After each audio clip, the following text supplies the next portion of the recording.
সুখী ভাবনা কাহারে বলে, সুখী যাতনা কাহারে বলে।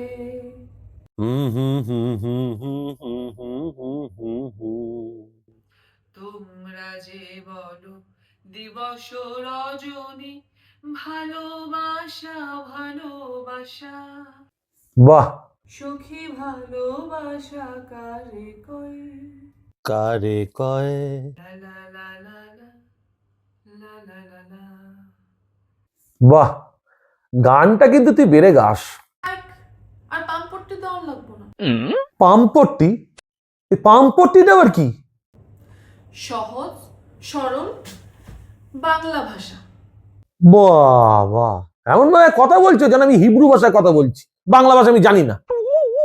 পাম্পট্টি মানে হইতেছে পাম কইরা মানুষের ফুলাইয়া গাছের উপরে তুইলা দেওয়া, বুঝছো? ও, আমরা যাকে বার খাওয়ানো বলি। তোমার তো শুধু খাওয়া আর খাওয়া, খাওন দাওন ছাড়া কোনো কথা নাই। যাই হোক, ফাইনালি বুঝছো তো নাকি? হ্যাঁ, বুঝছি। করো করো, নকল করো। আরে থামলা কেন, নকল করো। জীবনে পারতা না, বুঝছো? বাংলাদেশের বাংলা ভাষার মধ্যে না একটু হিসিং আছে, এত সহজ না। আমি ছোটবেলায় চিচিং ফাঁক দেখেছি, আমি হিঙের কচুরি কিনেছি, আমি ব্লিচিং পাউডার পর্যন্ত কিনেছি, কিন্তু এই হিচিং শব্দটা আমি জীবনে প্রথম শুনলাম। আহারে, এই হিচিং শব্দতে তুমি এরকম হেঁচকে তুলতেছো। ভবিষ্যতে আরো এমন এমন কিছু শুনবা যেগুলো তোমার জীবনে প্রথম, বুঝছো? ওটা প্রথম কি? প্রথম কি? ওটা প্রথম। তুমিও কি তেনার মতন রফলাবাদ দাও নাকি?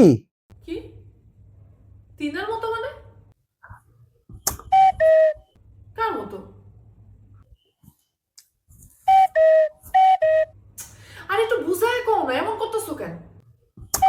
বুঝতেছি না, একটু ভালো করে কও দেখি।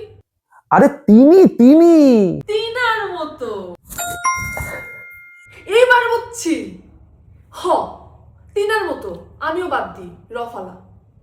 শুনো, বাংলা ভাষার মতন একটা মিষ্টতা আছে, মধুর মতো মিষ্টি আছে। এটা বুঝানোর চেষ্টা করো, উদ্দায় কাছে পারো না, বুঝছো?